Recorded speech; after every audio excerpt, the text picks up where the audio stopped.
안녕하세요. 사연에 빠지다의 DJ 민영입니다. 오늘도 두 가지 사연 준비되어 있는데요. 재미있게 들어주시고 구독과 좋아요 버튼도 꾹 눌러주세요. 그럼 오늘의 사연 함께 만나볼게요. 안녕하세요. 대한민국 땅에서 땀 흘려가며 열심히 살아온 70 먹은 사람입니다. 식구들 안 굶기려고 1분 1초 아끼며 살다 보니 지금은 취미랄 것도 없이 유튜브나 보며 지내는 노인이 되어버렸네요. 지금 나와 같이 사는 건 지난해부터 우리 집에 눌러 살게 된 길고양이 수봉이가 유일한 식구고요. 긴긴 밤 옆구리는 시리지 마음 울적할 때는 그저 술이나 마시며 여기 유튜브에서 사람들 사는 이야기 듣는 것이 재미난 일이 되었죠. 저라는 사람은요, 많이 배우지도 못한 데다가 또 가진 팔자가 어찌나 억센지 우아하고 고운말 같은 건 하나도 쓸 줄 몰라요. 그래서 여기 다른 사연자님들처럼 좋은 말솜씨는 없지만요. 최대한 솔직하게 제 이야기를 털어놓겠습니다. 그러니 여러분 제 이야기 좀 한번 들어봐 주세요. 도대체 누구 잘못인지 내가 나쁜 년인 건지 한번 판가름을 해달라 이 말입니다. 저는 총구석 어촌마을에서 태어난 저에게도 부모님, 언니, 오빠, 가족이라 부르던 친정 식구들이 있었죠. 하지만 사고로 일찍이 아버지를 여의고 엄마 혼자 우리 삼남매를 키우셨습니다. 언니 오빠는 가난한 시골이 몸서리 쳐지도록 싫다며 성인이 되자마자 상경하고 자기들 입성이나 챙기고 살았어요. 무릎 연골도 남아나질 않아 거동이 불편한 엄마를 시골집에 혼자 두고 생활비조차 붙여주지 않았던 그들은 그저 가족이 부담스러웠나 봅니다. 하지만 사람 인두겁을 쓰고 자식이 그래서는 안 되잖아요. 우리 자식들 키우느라 엄마 인생을 다 바치셨는데 말입니다. 자기들 결혼까지 하고 나더니 아예 명절이고 엄마 생신이고 발길을 뚝 끊고 살대요. 그 뒤로 난 그 사람들 동기간으로 보지도 않고요. 파렴치한 그들을 떠올리면 욕지기만 납니다. 그래도 어쩌겠어요. 불쌍한 울 엄니 나라도 챙겨야죠. 20살 때부터 내가 돈 벌어 엄마 병원비 대고 생활비 벌며 모녀 둘이 살았네요. 그래도 결혼해야 한다. 너 가정이 이루는 거 봐야 죽어도 눈 감는다던 엄니는 맨날 나만 보면 시집 타령을 하셨어요. 그러면 전 괜스레 엄마에게 성을 냈죠. 됐어. 나 같은 거 어느 놈이 이쁘다고 데려가겠어요. 결혼 못한 처녀 귀신으로 죽어도 하는 수 없죠. 이렇게 툴툴대며 우악스러운 처녀였던 저도 운명의 사랑에 빠지고 말았죠. 장돌배기처럼 다니는 트럭 장수 남자가 좋아져서 저도 시집이라는 것을 갔으니까요. 그 사람이 결혼하자고 말했지만 난 대번에 거절하고 돌아서 장대비처럼 눈물을 쏟아야 했어요. 너무너무 그가 좋지만 같이 살고 싶지만 혼자 계신 울 엄니를 나까지 버릴 수는 없어서요. 그런데 그 남자는 내가 청혼을 거절해야 했던 이유를 알아채곤 이렇게 말해주었습니다. 난 고아나 마찬가지 아닌가. 당신 어머님 내 친모처럼 여길 테니 결혼하고 모두 다 같이 삽시다. 남자가 그것도 고루하기 짝이 없는 경상도 남자가 이런 결단을 내리기가 어디 쉽겠습니까? 결혼해서 남편 때문에 고생도 많이 했지만 이때의 고마움을 생각하며 원망 한번 안 하고 살았습니다. 남편과 결혼하고 친정엄마와 함께 고향을 떠나 경기도로 와서 터를 잡았어요. 남편이 하던 장사를 저랑 같이 했는데 바구니, 양말 등 1000가지 잡화를 트럭에 싣고 다니며 이 동네 저 동네 다녔죠. 돌아다니며 하는 장사의 고됨은 이루 말할 수가 없었습니다. 그러다 보니 어느새 내 마음속에 소원 같은 것이 생겼죠. 바로 내 가게, 내 점포를 갖고 당당하게 장사하는 것 말입니다. 하지만 만사 느긋한 남편은 장사 수완도 좋지 않고 돈도 잘 못 벌었어요. 아이들 낳고 키우면서 남편 혼자 장사하니까 벌이가 뚝 떨어져서 입에 풀칠하기도 어려웠습니다. 그래서 막내 낳자마자 친정엄마에게 아이들을 맡기고 내가 일하러 나섰어요. 장사꾼으로 살다 보니 여자가 참 갈갈한 성미가 되었지만 누구 돈 떼먹거나 거짓말 안 하고 살고자 노력했습니다. 그렇지만 내가 편하게 살 팔자가 아니었던 모양이죠. 남편은 벼랑간 차 사고가 나서 반년간 식물인간처럼 병원에 누워있다 결국 세상을 뜨고 말았으니까요. 그때가 맏아들이 7살, 막내 아들이 고작 2살 되던 해였습니다. 졸지에 과부에 노모와 세 자식이 딸린 가장이 되어버렸죠. 돈도 못 버는 기존의 트럭 장사를 과감히 접고 남의 식당 주방 일을 하기 시작했습니다. 내가 음식하는 손도 야물고 또 가만 보니 먹는 장사가 제일 많이 남는 것 같아 보였죠. 당장은 내 식당 할 돈도 없고 하니 남의 밑에서 돈도 모으고 장사하는 법도 배우려는 요량이었습니다. 그렇게 일은 악물고 살다 보니 식구들 건사하고 삼남매 대학까지 다 보냈어요. 지금은 나 사는 집 있겠다, 월세 받는 건물까지 있으니 이 정도면 참 잘 살아온 거 아니겠습니까? 그런데 평생을 다 바쳐 자식들 키워낸 내가 말년에 이런 대접을 받을 줄은 정말 몰랐어요. 지금도 그 생각만 하면 울부짖 치솟고 가슴이 미어집니다. 자식 뽑기 운은 완전히 뺑뺑이고 뭐가 나올지 모르겠대요. 첫째 아들과 둘째 딸은 성실하니 일찍 철들어 저들이 알아서 공부도 잘하고 크대요. 문제는 막내 아들이었습니다. 남편이 술 먹고 들어와서 더듬을 때 아주 손모가지를, 아니 다른 곳을 분질러 놨어야 했는데. 주책맞게 이게 무슨 소린지 모르겠네요. 여하튼 간에 그날 막내를 뵈는 게 아니었다 싶은 순간은 셀 수도 없을 겁니다. 꽤 많고 장난심한 녀석이라서 애를 모르는 이웃이 없을 정도로 동네에 소문이 파다했어요. 그거 정사하다 말고 어디 가요? 아휴, 내가 복장이 터져서 막둥이 학교 가요. 막둥이 담임선생님이 학부모 상담하자고 전화가 왔지 않아요. 에? 또 가? 지난번 선생님 가방에 개구리 집어넣고 여자애들 체육복 죄 뜯어놔서 불려갔었잖아요. 이번엔 또 무슨 짓을 졌대요? 대머리 교장 선생님은 가발에 리본을 묶었다나 뭔 짓을 더 한 모양인데 아우 아주 이놈의 자식 때문에 내가 못 살아. 걸핏하면 막내가 사고쳐서 학교에 불려가야 했어요. 죄송한 마음에 학년이 끝나면 의뢰 담임 선생님 가족분들을 제 식당에 모셔서 대접했죠. 선생님, 성택이 자식 때문에 얼마나 노고가 많으셨습니까? 엄마로서 제가 참 죄송하고 고맙고 해서요. 없이 사는 사정이라 드릴 거라고는 이 사죄주 한 잔 올리고 음식 대접하는 것 뿐이라요. 촌지나 내놓지 하는 표정으로 제 초대를 거절한 선생님도 있었지만 대부분 제 정성을 뿌리치지 않고 초대에 응해주셨죠. 성태기가 장난은 곧잘 쳐도 머리 회전이 빠른 놈이니 때려서라도 끝까지 공부시키라던 고마운 선생님도 있으셨습니다. 그 말씀대로 막내 우격 따지면서 좋다는 학원에 집어넣어 억지로 공부시켰습니다. 공부 안 하고 딴 데로 샜다거나 시시껄렁한 친구들과 어울리면 곧바로 귀때기를 잡고 끌고 와서 빗자루가 부러질 정도로 매질을 하며 강하게 키웠어요. 엄마 말 안 듣고 반항하던 놈도 어느새 맘 잡고 공부하더니 결국 연세대에 합격을 했다는 거 아닙니까? 더 공부 잘하던 지 작은 누나도 한양대에 갔는데 사고뭉치 막내가 이 정도면 성공한 거죠. 우리 동네에서 자식 셋 다 좋은 대학교 보냈다는 이유로 저 가슴 좀 피고 삽니다. 물론 자식들이 알아서 잘한 거지만 과부로 자식 셋을 좋은 대학까지 보냈다는 것이 내 훈장과 같은 것입니다. 하지만 대학 보냈다고 자식 교육이 끝난 것은 아니죠. 어느 날 막내 다니는 대학교 행정처에서 전화가 걸려왔습니다. 여보세요? 네, 최성택 학생 부모님 되시죠? 이번 학기 등록금 납입이 안 되어서 전화드렸습니다. 네? 등록금 미납이라니 그럴 리가요. 분명히 몇 달 전에 학교 갖다 내라고 고지서 적힌 420만 원 애한테 현금으로 줬는데요. 글쎄요. 뭔가 착오가 있었는지 모르겠지만 미납 상태인 거 맞습니다. 이번 주까지 납입 안 되면 학생은 재적 처리될 거라는 거 유념하세요. 아니요. 선생님, 내가 내일 학교 가서 절대로 낼게요. 그러니 학교에서 자르지 말아주셔요. 이게 어찌된 일이냐며 막내에게 따져 물으니 그놈은 막 횡설수설 하는데 결국은 지가 술 먹고 노는데 그 돈을 다 갖다 써버렸다는 거예요. 어휴, 이놈아. 다른 돈도 아니고 대학 등록금이다. 매일 먹어야 하는 내 허리약은 건너뛰어도 너희들 학원비, 학교 육성회비는 어떻게 해서든 안 빼먹고 살았어. 그런데 감히 대학 등록금에 손을 대?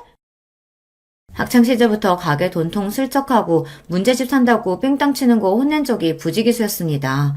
그래도 그렇지 대학교 등록금은 아니잖아요. 열이 잔뜩 받은 나머지 바리깡을 들고 와서 성택이 머리를 아예 빡빡 밀어버렸어요. 니는 정신 상태가 글러먹었어. 대학생이 무슨 군대 나가 뿌라. 여지간해서 말 안 들어먹던 놈이 그때는 충격을 좀 받았던 모양입니다. 진짜로 군대 신검받고 어쩌고 하더니 2달 뒤 입대를 해버렸어요. 현역 육군으로 빡세게 구르다가 정신을 차렸는지 제대하고 나서는 사고 안 치고 대학교 잘 다니다 유명한 회사에 취직까지 했습니다.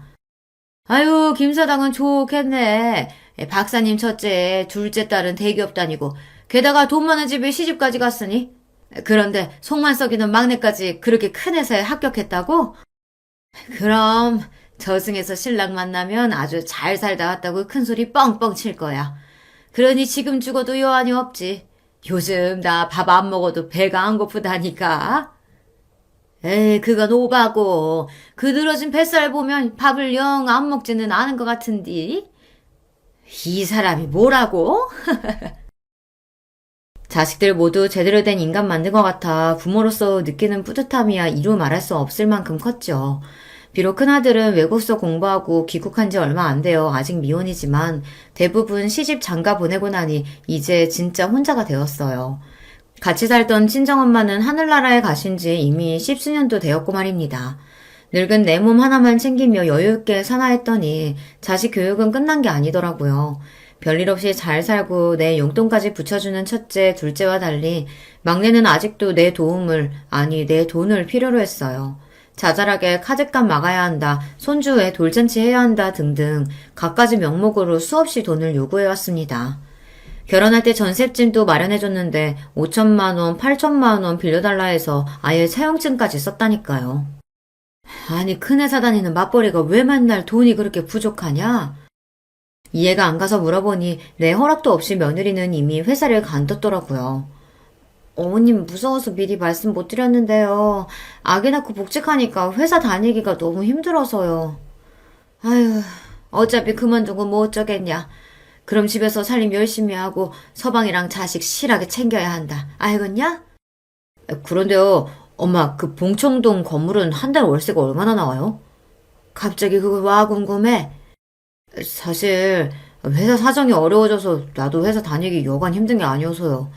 거기 건물 관리를 제가 대신 해주면 엄마도 편하고 나도 그 돈을 생활비로. 턱도 없는 소리 마라. 나도 곧 있으면 70이야. 언제까지 식당 일 하겠냐?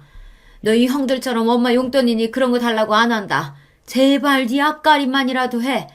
너 절대로 그 회사 그만 못 둔다. 알겠냐? 제가 이런저런 단칼에 거절해버리니 다시는 일 그만둔다는 소리 입 밖으로 꺼내지 않았습니다. 그런데 결국 막내 이놈 큰일을 저지르고야 말았습니다. 어느 날 무섭게 생긴 깡패 세 놈이 우리 가게에 찾아와서 난동을 부렸어요.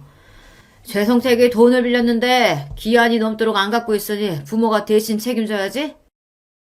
네, 아무리 굶었을지언정 사채에만은 손대지 않았습니다. 사채 빚에 가족들이 뿔뿔이 흩어져서 사람 구실 못하고 사는 경우를 여러 보았기 때문이죠. 그런데 멀쩡한 놈이 뭐가 부족해서 사채비까지 쓴 것인지 당장 막내를 불러다 제대로 혼냈어요.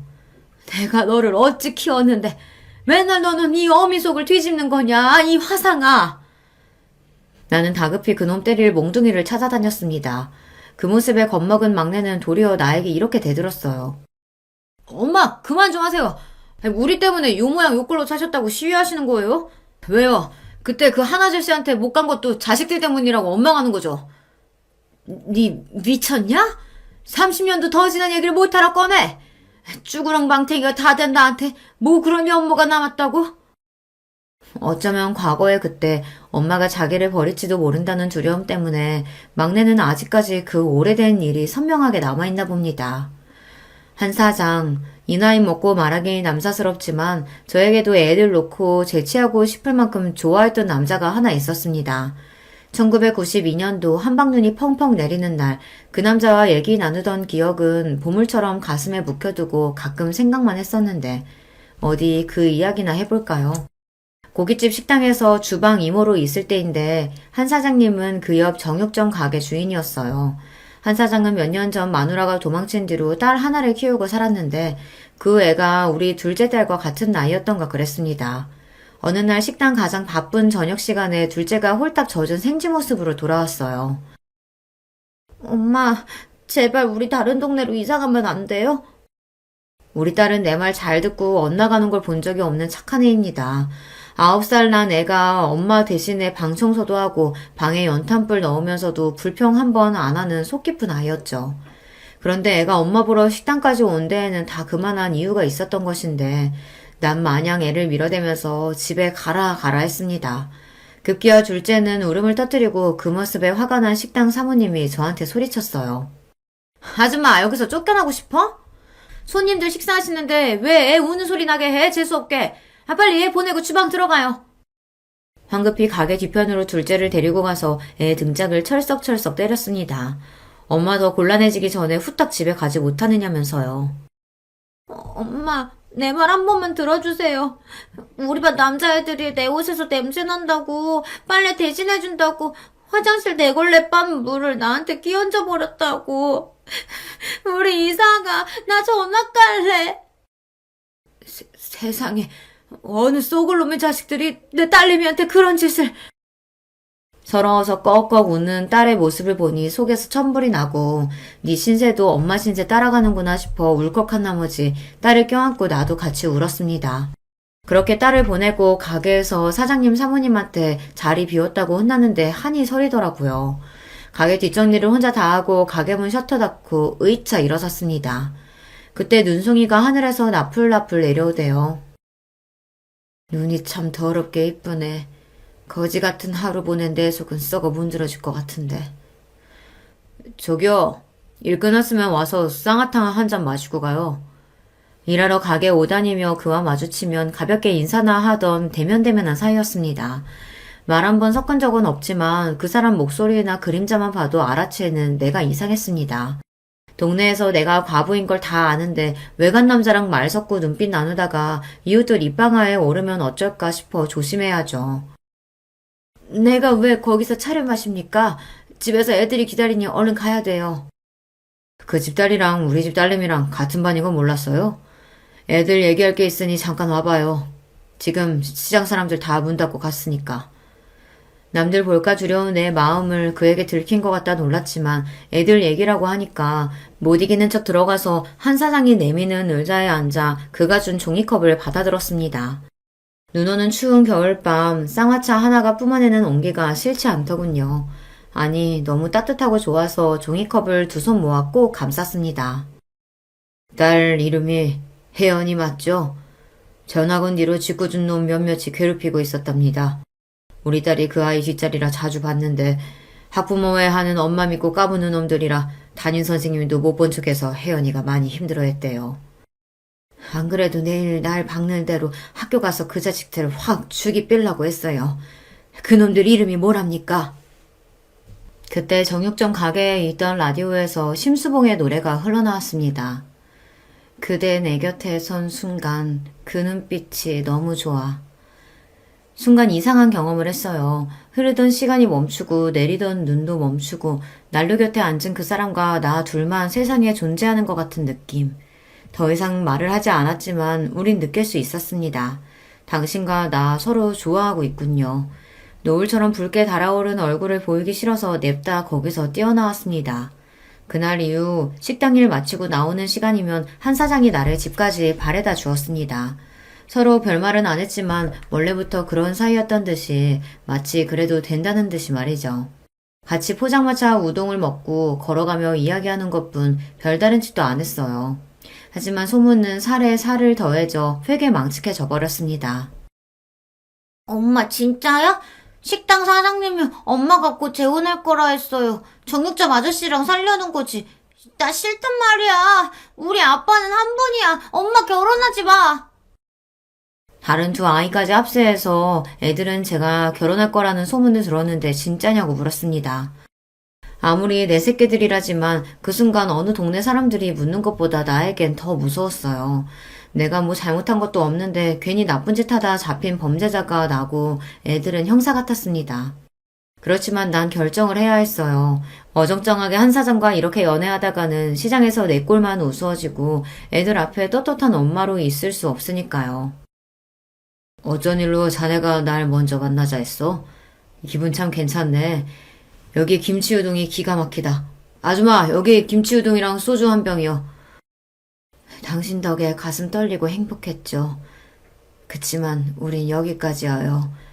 난 어디선가 잘 살고 있을 테니 정희 아빠도 건강하게 잘 살아요. 따끈하게 놓인 우동을 그대로 두고서 내 할 말만 내뱉고 혼자 나와버렸습니다. 집에 와서 소주 한 병을 마시며 그날 처음으로 술의 맛을 알게 됐습니다. 이후 외로운 나에게 소주는 유일한 친구이자 한풀이 상대가 되었죠. 곧바로 나는 다른 동네로 이사 갔기에 그 후 한 사장이 어떻게 사는지는 몰랐습니다. 그저 딸 중학교 졸업식 날 먼발치에서 그 반질반질한 얼굴을 본 게 마지막이었어요. 너희들이 새아빠 어쩌고 하는 소리 듣기 싫어서 그 사람 떠난 지가 30년도 됐어. 근데 그게 왜? 내가 왜? 너한테 한 사장 얘기를 들어야 하냐? 그거 아세요? 엄마는 지난 세월 고생한 게 다 자식들 때문이라고 생각하니까 작은 실수에도 그렇게 크게 역정을 내시는 거예요. 그 억하심정 때문에 내가 하는 행동 하나하나가 다 미운 거라고요. 언제 엄마가 나한테 따뜻한 말 한마디 건네준 적 있었어요? 그대로 막내는 방문을 걷어차고 집에서 나가버렸습니다. 저 자식이 그래도? 지 잘못한 거는 생각도 안 하고 막내놈은 저렇게 엉뚱한 생각이나 하며 엄마 탓이나 하고 있었어요. 뭐 저도 다 잘한 건 아닙니다. 옛말에 예쁜 자식 매로 키운다고 했어요. 아비 없이 자라 저 모양이라는 소리 듣기 싫어서 우리 애들 교육 더 단단히 시켰습니다. 난 참 엄하고 싫은 소리만 하는 엄마였을 거예요. 생각해보면 첫째가 반에서 1등 했다고 눈을 반짝이며 얘기하면 니 어디 가서 1등 한다고 자랑하고 다니면 안 돼. 사람이 거만하면 욕먹는 법이야. 계속 1등할 방법이라 연구해라. 마음 같아서는 애 얼싸안고 어야둥둥 춤이라도 추고 싶었지만 꾹 참고 이렇게 말했어요. 그때 시무룩하게 돌아서던 큰아이의 얼굴이 생각납니다. 그리 모질고 엄한 엄마라서 자식들 머리 크고 나니 이렇게 안타깝고 후회스럽네요. 막내 말대로 난 따뜻한 그런 엄마는 아니었습니다. 대신 억척스럽게 돈 벌어서 어디 가서 기죽지 않도록 애들 입히고 먹이고 가르쳤어요. 그게 내 평생의 자부심이었단 말입니다. 이렇게 막내가 속삭일 때면 둘째한테 전화해서 이렇게 저렇게 이야기를 하곤 해요. 그래도 딸이라고 내 말도 잘 들어주고 나 위로해준다고 같이 맞장구도 쳐주니 고맙죠. 막내가 워낙 매사 불평불만이 많은 녀석이라 그래. 지가 받은 사랑은 생각도 못하고 부족한 것만 생각하는데 그걸 어떻게 다 맞춰줘. 괜히 그 자식 말 때문에 엄마 맘 쓰지 마세요. 엄마, 근데 귀는 좀 어때? 병원에는 다녀왔어요? 그래. 의사가 노인성 난청이 좀 일찍 온 거라고 하대. 고작 환갑 넘었을 뿐인데 벌써 노인성 난청이 왔다고요? 몸쓰며 일하고 살아와서 그런가 허리와 다리 건강엔 늘 문제를 달고 살았어요. 파스는 내 남편이요. 정형외과는 내 친구였으니까요. 그런데 몸 아픈 건 약 먹고 바르면서 참는데 이골이 났지만 귀가 안 들리는 건 어려움이 많았습니다. 사람들이랑 하는 일상적인 대화도 어려워지고 자꾸만 사람들이 했던 말 또 해달라고 하니 나를 불편해하고요. 내 말이 잘 안 들리다 보니 원래도 갈갈했던 목소리가 더욱더 커져버렸어요. 얼마 전 버스 타면서 길을 묻는데 기사 양반이 귀를 막으며 얼굴을 찌푸렸어요. 할머니 조용조용히 좀 말하세요. 기차 화통을 삶아 드셨나 왜 이렇게 크게 말하세요? 난 그냥 하는 말인데도 목소리가 크니까 화난 것처럼 들린다고 주변에서 오해하니까요. 이 생활이 1년, 2년 지나다 보니 단순한 의사소통 문제가 아니라 내 감정에 문제가 생기대요. 야, 내 그 소튼 여기다 갖다 놓으라고 말하지 않았냐? 아이쿠야, 어머니 애 떨어지겠어요. 그냥 말씀하시면 되지 왜 그렇게 성을 내세요? 아니, 난 그냥 말한 것인데. 여보... 잘못한 것도 없는데 시어머니가 화내고 욱한다며 며느리는 제 남편한테 달려가 이르는 꼴이란. 그러면 또 막내 아들놈은 쫓아와서 엄마는 아버지 제사상 도와주는 며느리한테 잘 좀 대하지 이게 뭐냐. 왜 자식들을 못 잡아먹어 안달이냐. 이렇게 저한테 한 소리 해댔어요. 내가 귀머거리 같이 안 들리고 소리 버럭버럭 지른다고 해서 그때부터 자식들이 날 싫어하게 되었을까요? 나도 늙고 병들고 싶어서 그런 게 아니라 늙다 보면 몸이 그렇게 되는 건데 내 입장에서 참 억울해요. 그러다 작년 명절에 막내 며느리와 감정 싸움까지 번진 적이 있습니다. 음식 남기고 버리면 못 쓴다. 남긴 잡채는 싸줄 테니까 집에 가서 데펴 먹어라. 요새 누가 음식을 남김없이 싹싹 먹어요. 우리 친정에서는 남기는 만큼이 교양이라고 하셨어요. 다 먹어치우는 건 옛날 머슴들이나 하는 거라고. 뭐라고? 머슴? 니 지금 시애미한테 천한년이라 하고 하는 기가? 말하는 꼬라고는 아주 지 엄마를 똑 닮아가. 너희 친정에서 그리 가르치더냐? 예전 상견례에서 만났던 안사돈의 불쾌한 기억이 떠올라서 버럭 지르고 말았습니다. 자기들은 서울 태생이라는 이유로 꼴보기 싫게 거만했던 안사돈은 식사 중에 이렇게 말했죠. 음식 먹는 걸 보면 그 집안이 어떤지 다 표가 나는 법이지. 자네 그렇게 허겁지겁 먹으면 가난하게 자란 티 다 나는데 그거 아나? 내 아들에게 이렇게 면박을 주는데 아들은 물론이고 나와 우리 집안을 욕먹이는 말이죠. 그래서 무례한 안사돈에게 큰 소리로 뭐라고 해댔습니다. 어머니는 왜 저희 친정엄마까지 들먹이세요? 예전 상견례 자리에서도 어머님이 우리 엄마한테 소리 지르고 뭐라고 하셔서 제가 얼마나 속상했는 줄 아세요? 그래서 너는 시집오지 몇 년이 된 지금까지 그걸 가슴에 담아두고 시애미한테 화내는 게냐? 그럼요. 그런 게 어디 잊혀지나요? 제가 어머님한테 시집살이 당한 이야기 하려면 밤새도 모자라요. 아주 의문스럽고 앙큼한 며느리지 않습니까? 막말로 그 사돈댁이 먼저 내 체면을 깎아내리는 말을 했었는데 그럼 예, 다 맞습니다 하고 제가 참고 넘어갔어야 했나요? 그런데 며느리는 그 외에도 나에게 억울했던 일, 혼나고 집에 가서 운 일 등등 원망을 퍼부었습니다. 나도 너같이 옹졸한 며느리 필요 없으니까 집에 오지 마라. 꼴도 보기 싫다. 이렇게 며느리 하는 원망 나도 성을 내며 나왔고 며느리와 감정의 골이 깊어졌습니다. 그렇게 왕래 없이 지내던 중 내가 올해 칠순을 맞이했다며 큰아들이 전화를 했어요. 얘기 들으셨어요, 어머니? 응? 무슨? 막둥이가 이제야 철이 드나 봅니다. 저랑 둘째한테 연락 돌려서 이번 어머니 칠순잔치는 자기가 다 알아서 할 거니까 형 누나들은 가만히 있으라고 신신당부하던걸요. 그놈이 무슨 거창한 계획이 있는지 어머니한테 비밀로 모르는 척하라고 신신당부까지 했어요. 그래? 그 녀석 엉뚱하기도 하지. 알았다. 나는 아무것도 몰라요 하고 있으마. 막내 며느리와 다투고 난 뒤 마음이 불편했는데 날 위한 깜짝 잔치를 준비했다는 말에 웃음이 절로 나오더군요. 그래. 우리 막내가 이렇게 자상하고 귀여운 구석이 있었지. 그리고 설레는 마음으로 은근히 칠순잔치를 기대하고 있었습니다. 하지만 난 아주 헛된 꿈을 꾸고 있던 거예요. 아주 개같은 꿈을요. 어느 날 모르는 남자들이 가게에 찾아왔어요. 김순애 여사님 맞으시죠? 그래, 내 이름이 맞는데 무슨 일이시오? 자, 다들 시작하자고. 흰옷 입은 남자 셋이 저들끼리 서로 눈짓을 하더니 한 명씩 내 팔다리를 부여잡고 끌어갔습니다. 이놈들아! 너희들이 누구기에 나를 어디로 데려가는 거냐? 네, 아무리 발버둥을 쳐봤지만 젊고 힘이 센 남정네들에게 어찌 할 바가 있었겠습니까? 그대로 끌려가서 병원 마크가 그려진 승합차에 탔습니다. 사람 살려! 도움을 청했지만 내 목소리가 묻힌 채 끌려가 내가 갇힌 곳은 바로 정신병원이었어요. 영문 모르고 잡혀왔으니 나를 풀어달라 요구하고 소리 높여 발광하자 간호사들이 와서 강제로 나한테 주사를 놓아 짐승처럼 잔재웠습니다. 의사 선생님, 나 멀쩡한 사람이에요. 귀가 좀 멍멍하니 잘 안 들리는 거 말고는. 그런데 내가 왜 여기 있어야 돼요? 이미 가족분들, 그러니까 자녀분이 동의했습니다. 병속 폭언과 폭행을 일삼고 분노조절장애와 조현병 증세까지.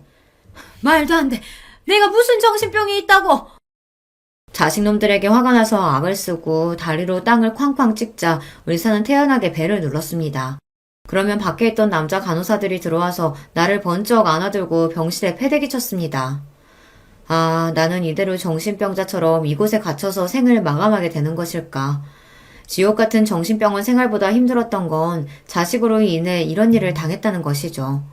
매일 밤 아주 작은 환기창으로 달을 보며 평생 처음 소원이란 걸 빌었습니다. 제발 날 여기서 꺼내주셔요. 고생만 하고 살아온 거 하느님 아시죠? 말년의 일에 미친년으로 마감할 수는 없습니다. 정성스레 하늘에 비르다 보니 정말 응답하신 걸까요? 어느 날 발갓 활보 시간에 옥상 정원을 청소하고 있는 남자 노인 얼굴을 보니 내가 아는 사람이었어요. 그는 바로 그 옛날 내가 연모했던 한 사장님이었어요. 한 사장님? 제 목소리를 들은 그는 빗자루질을 하느라 굽히고 있던 허리를 펴고 두리번거렸습니다. 그 얼굴을 자세히 보니 비록 세월의 흔적으로 변했지만 똑똑히 알아볼 수 있었습니다. 내가 기억하는 그 한 사장이 분명했어요. 나를 기억해요? 많이 늙었지만 말입니다. 처음엔 한자구 옷 입은 나를 경계하다가 내 얼굴을 한참 보던 그는 결국 알아봐 주었어요. 알아요, 혜연 엄마. 아니, 수님씨. 저기요, 날 좀 도와줘. 난 한 사장에게 첫째와 둘째의 휴대폰 번호를 불러주며 내 상황을 대신 알려달라고 빌다시피 부탁했습니다. 그의 도움으로 다음날 둘째 딸이 병원에 찾아와서 난 겨우 풀려날 수 있었던 거예요. 혜연아, 아휴, 내가 이 꼴 보자고 아등바등 살아왔다. 차라리 그때 네 아버지 따라 혀 깨물고 죽을 것을. 둘째와 그간 이야기를 나누면서 알게 된 사실이 있었습니다. 막내놈이 아주 이전부터 철저한 계획을 세우고 날 일부러 정신병원에 쳐넣었다는 거 말입니다. 그놈은 저희 형 누나들에게 내가 사라진 일을 거짓으로 속였습니다. 나를 모시고 칠순잔치 호텔로 가던 중 나한테 얻어맞고 정신을 차려보니 자기들이 차에 쓰러져 있고 엄마는 이미 사라진 뒤였다고. 얼마 전부터 치매 증상이 심해진 탓에 이런 일이 벌어진 것 같다고 꾸며낸 거였죠. 심지어 경찰서에 신고까지 했다고 속였대요. 평생 자잘한 거짓말 치고 살아오더니 이렇게 대담한 죄까지 저지를 줄은 나는 미처 몰랐습니다. 엄마가 막내 때문에 정신병원에 갇혀 있었다니 믿을 수가 없어요. 어떻게 사람으로서 그런 짓까지 할 수가 있지? 그래, 나도 믿을 수가 없었다. 그런데 그놈들이 병원으로 날 찾아와서 이렇게 말하더구나. 정신병원에 갇히고 막내동과 며느리가 찾아온 날, 한 사장이 내 옷 속에 몰래 녹음기를 두어 그날의 대화를 남겨놓을 수 있었습니다. 얘들아, 뭔가 일이 크게 잘못된 것 같다. 여기 사람들이 날 이곳에 끌고 왔어. 너희가 나 좀 풀어다오. 자식들이 직접 해명하면 이들도 믿어주겠지. 저희가요? 왜요? 설마 너희들이... 이제야 상황 돌아가는 걸 눈치채셨어요? 세상에서 엄마가 제일 무서웠는데 이 사람들이 나한테 이 방법을 알려줘서 얼마나 살겠던지. 이제야 처음 엄마한테서 떨어져 자유롭게 살 수 있게 되었는데 내 손으로 엄마를 풀어주겠어요? 이놈아, 농담이라도 하나도 안 재밌어. 내가 너한테 무슨 죄를 지었다고 멀쩡한 어미를 이런 식으로 미친년으로 만든단 말이냐? 그러게 엄마가 평소에 자식들을 좀 겁박하고 자기 뜻대로 휘둘렀어야 말이지. 이제 나도 아이 달린 가장이라고요. 언제까지 뭐 하나 잘못하면 쭈루루 엄마한테 달려가서 혼나고 살아야 하나? 엄마 가진 집이며 건물 어차피 나중에 받을 거 지금부터 그거 갖고 살면 될 것을.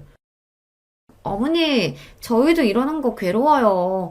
하지만 우린들 어떻게 해요. 그대로 있었으면 어머님한테 피 말려서 우리가 먼저 죽을 것 같은걸요. 녹음기 속 대화를 듣던 첫째와 둘째는 어찌나 충격을 받았던지 입을 다물지 못하고 눈만 껌뻑거렸습니다. 그 상놈의 자식 가만 안 두겠습니다.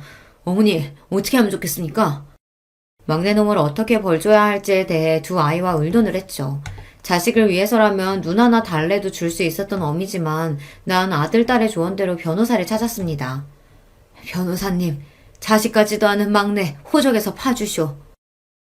법원 판결을 통해 정당한 이유로 인정을 받아야 가족관계 등록부 정정이 가능합니다. 우리나라에서 호주제는 폐지되어서 이제 호적 자체가 없기도 하고요. 그럼 어떻게 방법이 없는 건가요? 그럴 수야 없죠. 의뢰인께서 막내 아드님으로부터 당하신 일에 대해 복수하셔야 하지 않겠습니까? 내가 처했던 상황을 설명하자 변호사님은 최선을 다해 돕겠다고 자기만 믿으라 장담했어요. 옛말처럼 호적에서 파낼 수는 없었지만 내 뜻을 분명히 막내 자식 부부에게 전했습니다. 변호사가 추천한 대로 법적으로 강하게 말이죠. 더 이상 타이르고 매타작해서 가르치는 게 아니라 어른의 무서움, 부모의 냉정함을 보여줄 차례란 말입니다. 시간이 얼마 흐르지 않아 성태기와 그 마누라는 날 찾아와 빌어댔죠.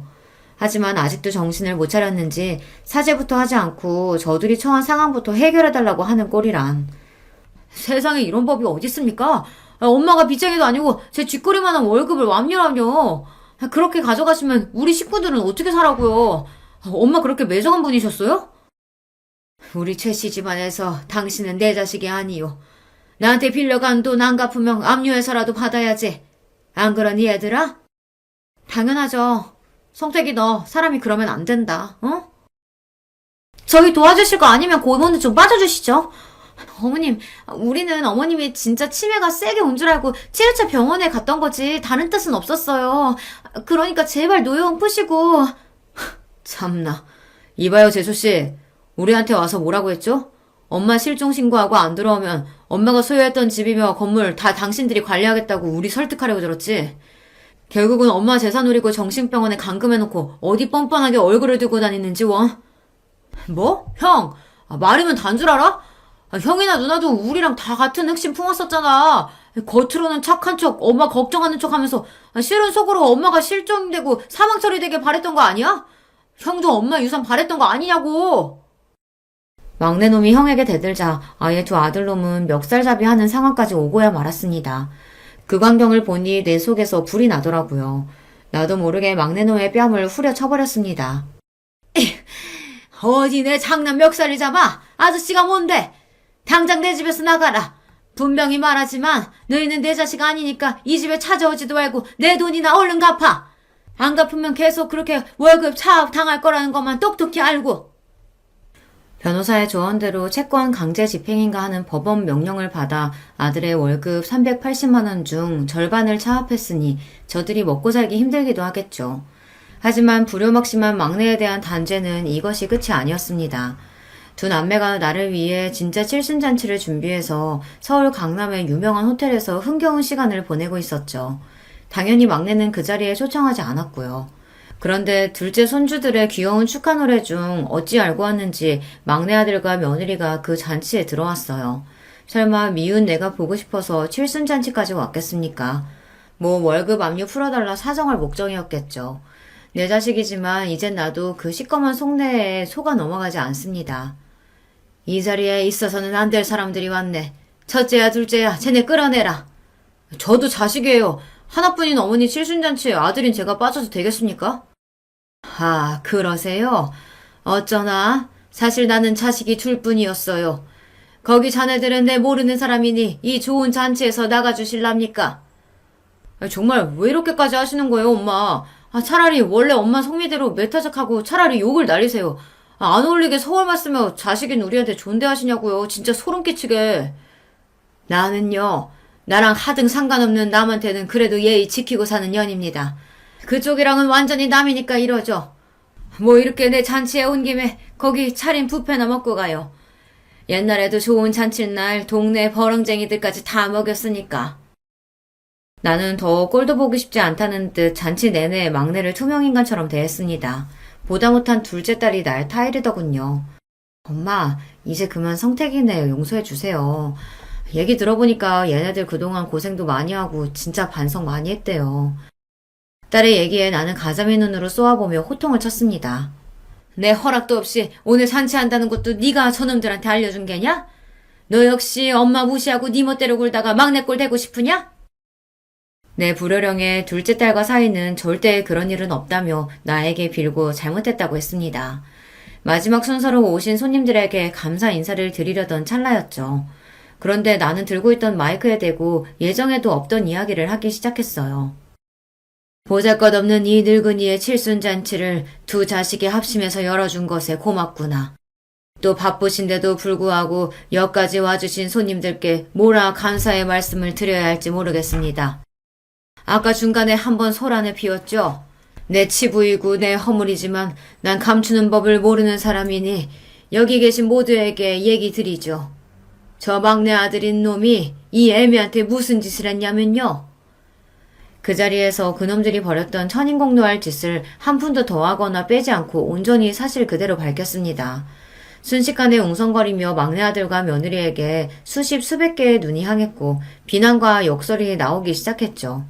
예상치 못한 상황에 막내 아들과 며느리는 아연 실색하고는 그대로 줄행랑을 쳐버렸습니다. 그러자 다른 두 자식들 또한 몹시 당황했습니다. 애들이 진땀을 흘리며 손님들에게 해명하고 분위기를 수습했지만 거기에서 이미 내 칠순잔치는 파장이 되어버리고 말았죠. 한 사람 한 사람 오신 손님들이 가시는 걸 나는 멍하니 바라보고 있었어요. 어머니가 막내에 대한 원망의 마음 이해합니다. 그렇지만 우리 가족의 일을 이렇게 만천하에 공개까지 했어야 했어요. 내 지인들, 친척분들 앞으로 어떻게 보라고요. 정말 너무하세요, 엄마. 막내가 저렇게까지 엇나간 데에는 이토록 심하게 구는 엄마의 탓도 있다는 생각 안 해보셨어요? 내 칠순을 축하해주겠다는 자리에서 남은 자식들까지 이렇게 날 비난하고 탓하니 그렇게 서러울 수가 없더군요. 그래! 자식놈들 다 필요 없다! 너희도 그만 썩 나가! 그렇게 첫째네 둘째네 가족들도 나가버리고 그 넓은 홀에 나 혼자 덩그러니 남았습니다. 아니, 그 자리에 남아준 단 한 사람이 있었죠. 내가 정신병원에서 탈출할 수 있게 도와준 한 사장님이요. 그는 서러움에 끄끄 울고 있는 내 어깨에 손을 얹으며 곁에 있어 주었습니다. 내가 원래 성질머리가 이렇게 고약해요. 그래도 내 잔치인데 남은 자식들까지 저렇게 날 탓하고 떠나가네요. 한 사장님, 내 인생은 엉망진창이었나 봐요. 나는 겨우 딸 하나인데 호래비로 열심히 키웠대도 지금 이래 혼자 아닙니까? 키우는 수고만 있지 부모 마음 하나 몰라주는 게 그게 자식이에요. 하던 정육점도 어음 못 맞고 부도났는데 돈 없는 아비는 아비 대접도 안 해줘요. 지가 돈 벌어 대학 등록금 내고 시집도 제 돈으로 갔다면서 아버지 사는 집에 코빼기도 잘 안 비춤디다. 병원에서 청소하면서 이렇게 나 혼자 먹고 살고 있잖아요. 들어보니 한 사장님의 사연도 참 기구하고 탔겠어요. 자식들이 날 정절없는 어미로 생각할까봐 두려워서 애모의 감정을 감추고 그에게 도망쳤던 날이 기억납니다. 그런데 다 늙은 지금 내 인생에 무엇이 남았는지요. 자식이요? 아니면 어느 정도 모은 재산이요? 난 이제 새 인생을 살기로 작정했습니다. 좀 더 아껴서 자식들 앞으로 큰 유산이나 남기려고 했던 마음 버리고요. 모아놓은 돈 내가 다 쓰고 살다 죽기로 했죠. 평생 하던 식당을 처분한다는 소식에 맏아들과 둘째 딸이 오랜만에 찾아왔습니다. 그 잘되던 가게를 왜 정리하냐고 묻더군요. 이놈들아, 내 가게 내가 원할 때 정리도 못하냐? 70 넘은 내가 죽을 때까지 돈 벌면 뭐해? 너희들 앞에 유산밖에 더 되겠어. 어떻게 된 게 내 건강 걱정하면서 가게 그만두라는 자식놈이 하나가 없다냐? 내가 참 헛살았어. 엄마, 옛날 망원동에서 정육점 하던 아저씨 요즘 만나고 다니시죠? 그분하고 살림이라도 차리려고 이러시는 거예요? 다 늙어서 무슨 추태예요. 곱게 사시던 대로 사셔야죠. 그 아저씨 다 엄마 돈 노리고 그러는 거라고요. 끝까지 자신들 잘못은 뉘우치지 못하고 이 엄마의 서운함은 몰라주는 아들, 딸이 몹시 밉고 화가 났습니다. 그래, 설령 내 돈 탐나서 그러면 좀 어떠냐? 나 외로울 때 옆에서 같이 소주 한잔 해줄 사람은 내 자식이 아니야. 그 사람이지. 나 아플 때 병원 같이 갈 사람이 너네겠냔 말이야. 한 사장님이 그렇게라도 해준다면 난 그걸로 족한다. 그와 함께 호의호식하며 남은 여생 살 거다. 죽을 때도 아예 남은 재산 사회에 다 헌납하고 눈 감을 거야. 난 이제 너희 같은 자식들 필요 없다. 내가 길길이 날뛰니까 아차 싶었던지 뒤늦게 자기들이 잘못했다고 첫째와 둘째는 용서를 구했지만 이미 내 마음은 돌아섰습니다. 자식놈들 꼴도 보기 싫어서 내보내고 그저 남은 인생 어떻게 재미나게 살지만 생각하기로 했어요. 봄에는 영산홍 축제도 가고 가을에는 내장산 단풍도 보러 가면서 나도 남들처럼 즐기면서 살기로 했습니다. 그리고 그 옆에는 한 사장님이 동반해주기로 약속했죠. 우리는 둘도 없는 친구처럼 찻집에 가고 영화관에도 가며 정답게 지내고 있어요. 남자로 느껴지는 떨림, 그 역시 나를 여자로 대하고 있지만 천천히 서로에게 다가가려는 마음은 서로 같다고 봐요. 자식 셋은 그 이후로도 끊임없이 시어미처럼 한 사장을 만나지 말라며 조심하라고 내게 잔소리를 했습니다. 그 꼴을 보니 자식만 믿고 살던 내 인생이 구름처럼 허망한 것이죠. 얼마 전 막내 아들 월급에 걸던 차압도 이제 멈추었습니다. 칠순잔치에서 못 볼 꼴을 당한 뒤 나타날 엄두가 나지 않았는지 막내 내외는 조용히 지내더군요. 그러던 어느 날 아들 휴대폰 번호로 걸려온 전화를 받아보니 바로 막내 손자였던 겁니다. 할머니 안녕하세요. 왜 요즘 할머니 우리 집에 안 오세요? 엄마 아빠도 할머니 집에 안 가고요. 싸웠어요? 그래 미안하다 우리 강아지. 할머니가 네 아빠한테 화가 나서 당분간 떨어지기로 했어. 근데 우리 손주 잘 지내고 있냐? 유치원에서 친구들이랑 사이좋게 지내고? 이제 유치원 못 가서 친구들이랑 못 만나요. 왜냐고 물어보니까 엄마가 비밀이 있다고 유치원은 나중에 가자고 하셨어요. 할머니 지난번에 저 티니핑 사주신다고 약속했잖아요. 언제 주세요? 갑자기 그 통통한 볼살에 똘망한 눈의 막내 손자가 몹시 보고 싶어졌습니다. 화가 난다고 이제 자식들 다 필요 없다고 마음의 빗장을 걸어 잠궜지만 천륜을 어찌 끊겠습니까? 손자의 목소리를 들으니 단숨에 달려가서 손자도 안아보고 아들 얼굴도 보고 싶더군요. 내가 압류까지 해버려서 손자 유치원도 못 보내는 게 아닌가 싶어서 변호사에게 연락해서 압류를 해지했어요.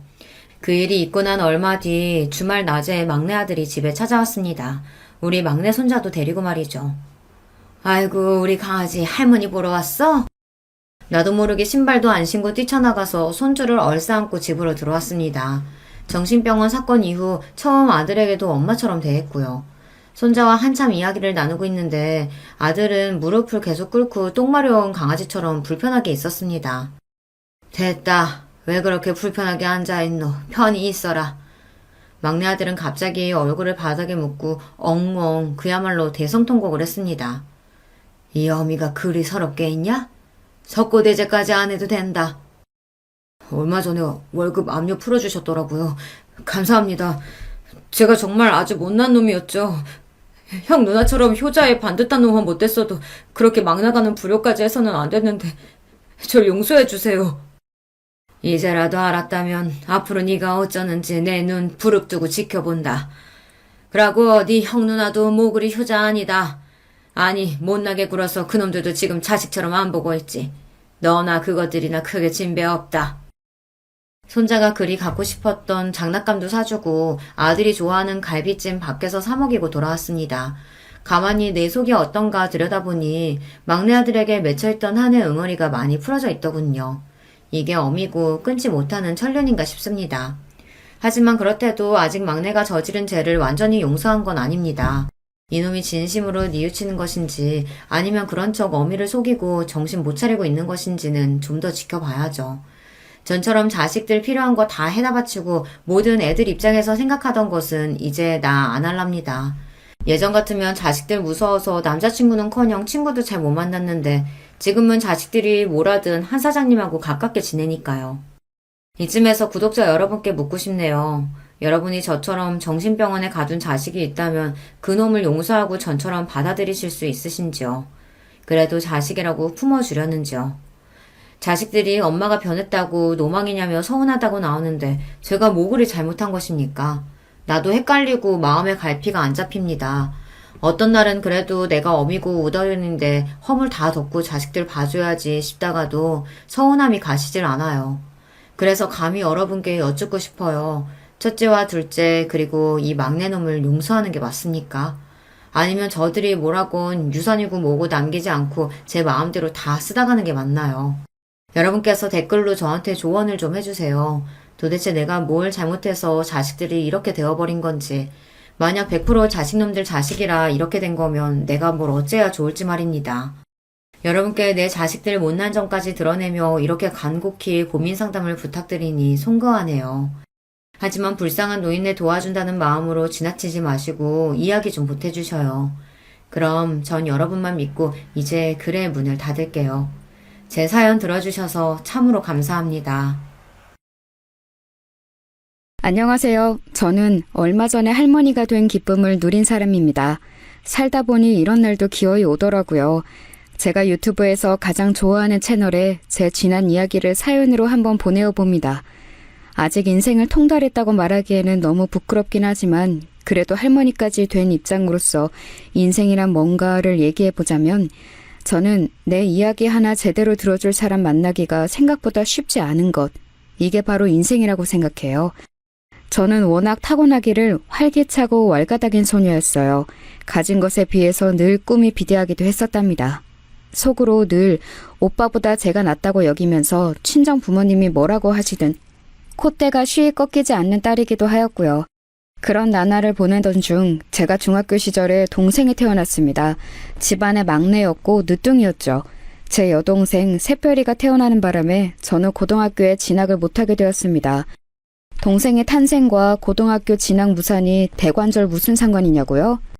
저희 친정처럼 형편이 애매하게 안 좋았던 집들에게는 상황에 따라 자식의 거취가 시시각각 바뀌는 게 잘만 일어나는 현상이었습니다.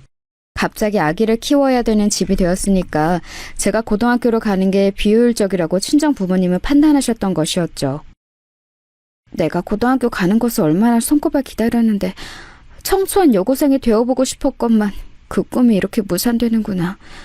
부모님께 대들고 반항을 해보자니 집안 형편이 지금 어려워진 것 같고 출산 이후로 엄마의 건강도 좋지 못하시고 그런 상황이라 말대꾸도 못하겠어. 이건 어쩔 수가 없구나. 눈물을 쓰게 삼키며 고등학교 진학을 단념했던 날 아무도 몰래 저는 동네의 뒷산에 가서 눈물 콧물을 다 흘리며 오열했습니다. 이 세상에서 제일 가는 비련의 여주인공이 된 것 마냥 불행한 스스로에 취해서 많이 울었었네요. 그렇게 울고 나니까 얼마나 배가 고프던지 집에 돌아가는 길에 이웃집의 밭에서 과일 서리를 하나 몰래 하고 말았는데 낌새를 느낀 것인지 주인이 집에서 얼른 나오길래 안 들키려고 미친 듯이 내달렸다가 돌부리에 걸려 넘어져서 다리에 상처가 났었죠. 그런데 그 상처가 제가 나중에 결혼하고 애를 낳을 때까지도 흉터를 남긴 채였어요. 볼 때마다 얼마나 기가 막히던지요. 혼자 괜히 폼 잡겠다고 뒷산에 가서 울지만 않았어도 배가 안 고팠을 거예요. 그러니까 저는 희한한 쪽으로 많이 튀는 애였던 것 같아요. 갓난아기 동생, 사실 얼마나 귀여운 존재입니까? 그러나 저는 언니가 되어서는 동생인 새별이가 아기일 적에 이를 박박 갈면서 미워했었습니다. 그냥 주는 것 없이 얄미웠어요. 주변에서 귀여운 동생이 생겨서 좋겠다라고 말하면 저는 반드시 그 사람에게 보복을 가했습니다. 이런 나쁜 언니에게 잘못 걸린 제 동생 새별이 과연 무사히 클 수 있었을까요? 이를 박박 갈면서도 손으로는 똥오줌 싼 거 다 처리해주고 눈빛은 얄미워 죽겠다고 원망을 하면서도 손으로는 옷을 갈아입혀주는 그런 언니가 저였기 때문에 새별이는 무럭무럭 자랄 수 있었답니다. 솔직히 제가 아니었으면 그렇게 잘 크기 힘들었을 거라고 저는 감히 자부할 수 있어요. 왜냐고요? 당시 친정엄마는 출산 후유증으로 힘들어하셨고 몸이 좀 나아지신 이후에는 저에게 네가 참 동생을 잘 보내라는 짧은 감상이나 남겨주시면서 모든 육아를 본격적으로 전가하셨거든요. 저는 새별이 이전에 동생이 없었는데 저라고 아기를 잘 돌보는 법을 알았겠나요? 전혀 몰랐지만 그냥 책임감, 의무감 같은 걸로 열심히 했던 것뿐입니다. 지금 생각하면 정말 고단했던 시기였네요. 고등학교에 진학하지 않은 제가 설마 집에 틀어박혀서 갓난 동생만 보고 있었을 리가 없잖아요. 네, 저는 돈을 벌러 다니고 있었습니다. 아이, 좋은 아침. 너는 여상 가냐? 나는 공장 간다. 당시에 저는 제 중학교 동창들을 동네에서 만나면 그런 식으로 씩씩한 인사를 먼저 건넸습니다. 잠깐이었지만 약간은 동네에서 유행어처럼 번지기도 했어요. 넌 여상? 난 공장. 이런 식의 제가 만들어낸 표현이었는데 사람들이 제 흉내를 내면서 꽤 썼었습니다. 당차고 야물딱짓하면서 동네 어른들은 다 저를 좋게 봐주셨던 것 같아요. 하지만 제 속은 조용히 문드러지고 있었답니다. 저는 공장이 아니라 친구들이 다니는 여상을 다니고 싶었거든요. 공장에서 내도록 서서 일을 하며 눈알 빠지게 반복 작업을 해야 한다는 것 자체가 너무 괴로웠어요. 저도 친구들처럼 학교 생활을 하고 싶었죠. 그러던 어느 날 고된 일을 마치고 집에 오자마자 새별이부터 챙기고 간단히 집안일을 하고 그러고 있는데 오빠라는 놈이 교복 차림으로 하품을 쩍쩍 날리면서 귀가를 하더니 가방을 아무렇게나 획 내팽개치더라고요. 마치 저보고 알아서 정리하라는 지시 같았습니다. 집구석도 좁아 죽겠는데 가방을 던지는 행위에 저는 열이 받았죠. 그래서 그 가방을 오빠의 등짝에다가 날려줬습니다. 그랬더니 친정 부모님이 깜짝 놀라시면서 저를 혼내셨어요. 공부하고 온 오빠는 왜 괴롭히냐면서 말이죠. 친정 아버지의 소뚜껑 손으로 꿀밤까지 세게 맞자 서러움이 밀려들었습니다. 참고 있던 화가 폭발하는 순간이었어요. 아버지, 왜 오빠만 고등학교 보내셨어요? 진짜 너무하시는 거 아니에요? 저도 고등학교 다니고 싶었다고요. 어허, 남자랑 여자랑 같이 안 타고 내가 대체 몇 번이나 말해줘야 너는 알아들을 거야? 그리고 네 오빠가 너보다 공부머리가 더 좋잖아. 네가 공부를 잘해놓고 따졌으면 지금 내가 이렇게 기가 막히지는 않았을 거다. 공부 얘기에는 솔직히 대꾸를 할 수가 없어서 분했습니다. 그런데 제가 오빠하고 공부로 승부를 보기 이전인 아주 어렸을 때부터 이미 차별을 받았다는 것이 생각난 거죠. 아버지 말 맞다나 남자로 태어날 것을. 엄마, 도대체 엄마는 왜 나를 딸로 낳아서 내 인생을 힘들게 만들어? 나도 아들이었으면 귀염둥이 둘째 아들 소리나 들었을 텐데 오빠가 사고치면 사내 자식이 아주 장군감이네 이러고 내가 사고치면 기집애가 혼나고 싶어서 또 저러고 자빠졌네 이러고 솔직히 차별이 너무 심했잖아 옛날부터. 아유, 너는 진짜 별소리를 다 하는구나. 왜 그렇게 너는 억울해하는 거야? 엄마도 그렇게 컸어. 어? 여자라서, 딸이라서. 너보다 더 심하게 차별받고 컸으니까 너는 세상에서 너무 억울하고 분하다는 그 표정 좀 그만 지어. 친정엄마가 그때 저한테 해주셨던 말씀이 두고두고 안 잊혀졌던 것 같아요. 끝내 저를 향해 그냥 좀 살아라고 하셨던 분이 제 친정엄마이셨습니다. 곱씹을수록 제 마음속에서 메아리가 되어 울려 퍼졌어요. 너만 억울한 거 아니니까 그냥 참으라는 그 논리가 정말이지 어이가 없었죠. 한참을 곱씹던 저는 동생을 품에서 재우며 이렇게 말을 해주었습니다. 야, 너는 나보다 한참 어리니까 네가 내 나이가 되었을 쯤에는 뭔가 달려져 있지 않을까? 아무튼 너는 딸이라서 서럽고 눈물나게 살지 마라. 결심을 하나 했는데 내가 오늘부로 너를 후계자로 딱 찜했어. 이게 무슨 말이냐 하면 앞으로 네가 나의 병기가 되어서 활약하는 거야. 내 병기로 성장해서 내 억울함을 네가 다 풀어줘. 알았지? 내가 팍팍 밀어줄게. 그러자 품 안에서 어린 새별이가 배시시 웃었어요. 알아들은 것도 아닌데 그렇게 웃은 게 너무 신기했죠. 집이 좁은 탓에 제 작은 목소리를 옆에서 다 듣고 계셨던 친정엄마는 고개를 저으셨습니다. 아유, 애한테 이상한 소리 마. 병기 같은 소리 하고 있네. 그리고 애가 뭘 알아듣기라도 하니? 왜? 못 알아들으면 이상한 소리 해도 되는 거 아니야? 너는 대체로 말을 상대방에게 한마디도 안 지는 편이야. 네 스스로 이 점을 알아야 돼. 지금은 네가 어리니까 단순히 객기라고 어른들이 받아줄 수 있지만 시간이 지나면 너도 바뀌어야 할 거야. 알았지? 그런데 아무튼 엄마는 네가 있어서 다행이라고 생각은 해. 너 없었으면 누뚱이는 나을 엄두도 못 냈을 것 같네. 고맙다 우리 딸. 친정엄마는 어색하고 민망해 하시면서도 저에게 그날 고맙다는 인사를 남몰래 해주셨어요.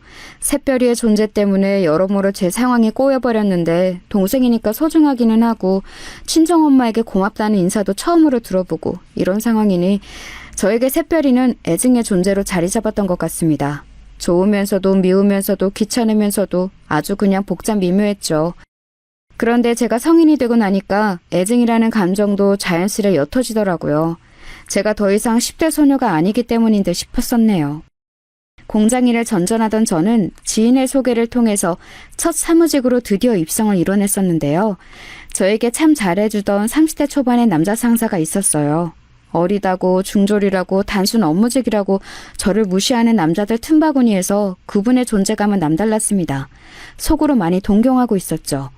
그런데 어느 날 그분의 부인이 저보다 겨우 3살 많다는 사실을 우연히 알게 되었습니다. 이것도 놀라웠는데 더 대단했던 점은 아이가 이미 5살이라는 사실이었어요. 충격을 받았죠. 이거 완전히 도둑놈 아닌가 싶어서 그분이 달리 보이기 시작하였고 더불어서 제 동생 새별이가 새삼 어려도 너무 어리다는 것을 깨우치게 되었죠. 자칫 제가 남자와 불장난을 저지르는 사고를 쳐버렸으면 이미 새별이 나이 수준의 아이가 있었을지도 모른다는 가정을 해보니까 앞으로는 그냥 새별이를 내 새끼라고 생각하고 무조건 잘해줘야겠다는 생각이 확 들더군요. 사회생활을 핑계로 폼 잡느라고 성인이 된 이후로는 어린 동생 뒤치다거리에서 졸업하고자 아둥바둥 난리도 아니었었는데 생각을 고쳐먹고서 어리디 어린 동생에게 잘해주고자 했어요. 그러고 나니까 눈에 보이더라고요. 새별이가 얼마나 대충 방치되어 대충 자라고 있는지 말입니다. 저러다가 공부에 기억자하고도 인연이 없을 것 같아서 첫 단추를 잘 꿰어주고자 제가 노력을 좀 했어요. 어느덧 무럭무럭 자라서 학교에 입학하게 된 새별이에게 필기고를 사주면서 친구 말은 안 들어도 선생님 말씀을 잘 들어라, 공부 꼴찌하지 말아라 몇 번이고 당부를 하였습니다. 꼭 열심히 제 말을 따르겠다는 새별이의 모습을 보면서 제 동생이지만 너무 귀엽다는 생각이 들었고 잘 키워내보겠다고 서서히 다짐을 하였죠. 예전에 제가 새별이를 보면서 제 후계자, 병기 이런 걸 운운했었는데 그거 반쯤은 진심이었거든요. 새별 병기, 공부는 잘하고 있는감 어쩌고 있는감? 네, 대장! 저는 오늘 받아쓰기 시험에서 4개만 틀렸습니다. 병기가 무서워지고 있습니다. 와, 그래? 4개만 틀렸어? 잘했네. 아니, 잠깐. 근데 총 문제 개수가 몇 개였는데? 30개? 20개? 응? 왜 그렇게 도리도리를 해? 설마 15개? 그러자 새별이가 조심스레 양 손바닥을 저에게 펼쳐 보였죠. 이게 뭔 뜻인가 했더니 10개라는 것이었습니다. 이럴 수가, 다른 의미로 제 병기가 무서워지고 있었던 것이죠. 꼴랑 10개 중에서 4개나 틀리다뇨? 꼴등이었던 저도 반타작은 했었는데요. 이거 큰일이다 싶어서 학습 점검까지 제가 딱 붙어서 하기 시작했습니다. 대장의 불호령에 우리 꼬마 병기 새별이는 낑낑거리면서 공부에 열중이었죠. 그러자 오빠가 그걸 알고서 저에게 혀를 끌끌 찼습니다. 저한테 너나 잘하라며 핀잔을 주더군요. 하지만 그래봤자 새별이는 자기 오빠보다 언니인 저를 더 좋아하고 따랐습니다. 하도 시험 문제를 많이 틀린 날에는 저한테 손바닥도 맞았는데 그럼에도 단 한 번 오빠가 언니보다 좋다느니 하는 말을 농담으로라도 하지 않았어요. 제가 엄마 같은 존재였기 때문일 테죠. 기특한 맛이 있어서 저는 이제 새별이를 위해 돈도 야금야금 따로 모으기 시작했습니다. 귓속말로 몰래 알려주었어요. 새별아, 너 이 다음에 대학 간다 그러면 언니가 돈 대줄 테니까 너는 마음 놓고 공부만 열심히 하면 돼. 알았지? 이 대장만 믿어. 그러자 그게 왠지 듣기 좋았는지 새별이가 이름 따라서 눈을 반짝반짝 빛냈습니다. 왈가닥이라는 오명을 점차 씻어내며 나이가 들수록 멋진 언니가 되어가는 저였건만 이런 대견한 딸에게 친정부모님은 어떻게든 돈 뜯어낼 궁리만 하셨어요. 그렇기에 제가 새별이를 위한 미래 자금도 몰래 모을 수밖에 없었던 겁니다. 두 분 다 저에게 걸핏하면 돈 좀 있냐는 얘기를 하셨습니다. 밥 먹었냐는 질문보다도 더 많이 하셨을 거예요. 그런데 어느 날 직장 내에서 저를 무시하는 인간들 때문에 너무 짜증나고 피곤했던 하루를 보내고 집에 왔는데 친정 부모님이 저를 보시자마자 용돈 얘기를 꺼내신 거예요. 어두침침한 딸의 안색은 안 보이고 돈줄로만 보이셨던 걸까요? 화딱지가 나더라고요. 암만 생각해도 너무들 하시네.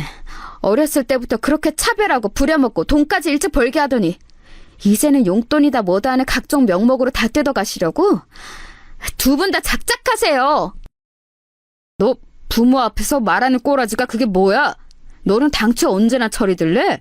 제발 의젓한 네 오빠의 반만 닮아봐라. 오빠 얘기 마침 잘 나왔네요. 아버지, 왜 저한테만 돈 그놈의 돈 타령을 하세요?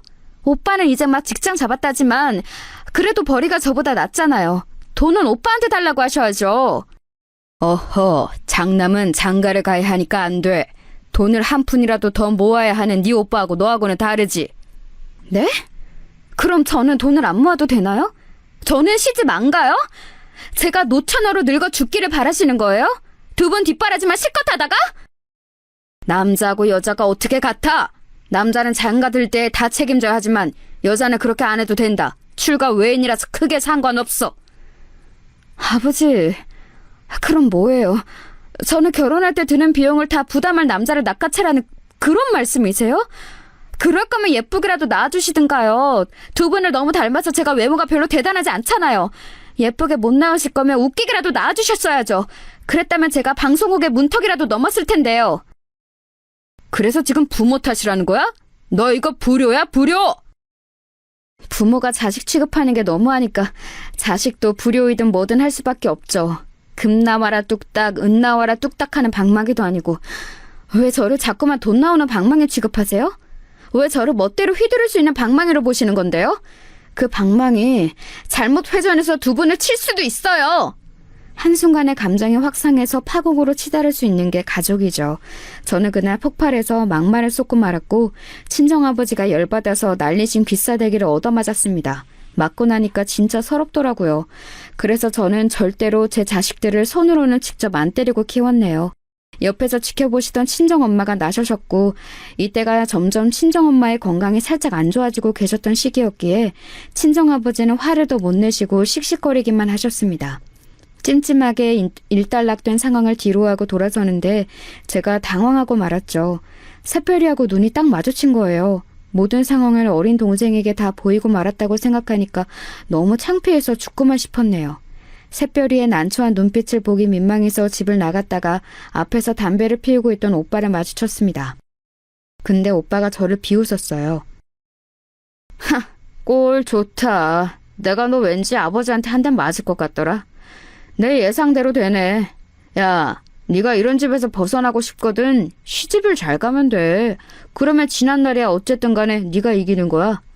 그런데 너는 아무래도 시집을 이상하게 가서 망칠 것 같다. 사람 보는 눈이 일단 개판인 것 같거든. 갑자기 왜 악담을 하고 그래? 오빠가 뭘 한다고 그딴 소리를 짓거리는 거야? 내가 그렇게 될 거라는 여기는 근거 하나라도 있어? 근거? 당연히 있지. 무슨 말이 필요하겠어. 너는 딱 봐도 박복할 관상이야. 관상 같은 소리하고 자빠졌네. 오빠 관상은 그렇다면 간신배 관상이야. 눈썹이 얍삽하게 생겨먹었잖아. 그러니까 괜찮은 여자하고 맺어질 리가 없지. 그 바람에 오빠하고도 간만에 된통 다퉜습니다. 서로에게 유치한 맹공격을 퍼부었지요. 그날 밤에 자려고 누워서는 나이 먹고 이게 뭐하는 짓인가 싶어서 스스로가 한심해 죽는 줄 알았습니다. 새별이에게 아버지한테 귀싸대기나 얻어맞는 모습을 보인 것도 민망했고요. 그런데 이틀 뒤 새별이가 저에게 밥상을 차려줬습니다. 뭔 요리를 할 줄 안다고 밥을 차렸냐고 하니까는 자기는 다 잘한다면서 배시시 웃더라고요. 갓난 아기일 적에도 꼭 저렇게 웃었었는데 가슴이 뭉클했네요. 저한테 힘내라면서 밥을 차려준 새별이의 마음씨가 너무 기특했어요. 나 위로해줘서 정말 고마워. 그런데 너는 이런 거 잘할 생각을 하지 말고 공부를 잘할 생각을 하면 더 좋아. 알았지? 언니, 내가 공부 잘하면 좋은 대학 가면 성공하는 거 맞아? 콕 찍어서 그렇게 물어보면 내가 할 말이 없어지는데. 하지만 확실한 건 좋은 대학을 안 가는 것보다야 가는 게 낫다는 거지. 네 인생에서 고를 수 있는 선택지 자체가 달라질 테니까. 새별아, 내가 얼마나 대단한 고난과 시련을 겪으며 살아왔는지 알지? 네가 나 대신 멋지게 활약을 해줘야 내가 한이 풀린다고. 그랬었지? 응, 언니. 어제 언니 혼나는 모습 보니까 진짜로 대단한 고난과 시련을 겪어온 게 맞는 것 같아. 나 앞으로 언니를 생각하면서 더욱 공부 열심히 할게. 오빠보다도 성공할 거야.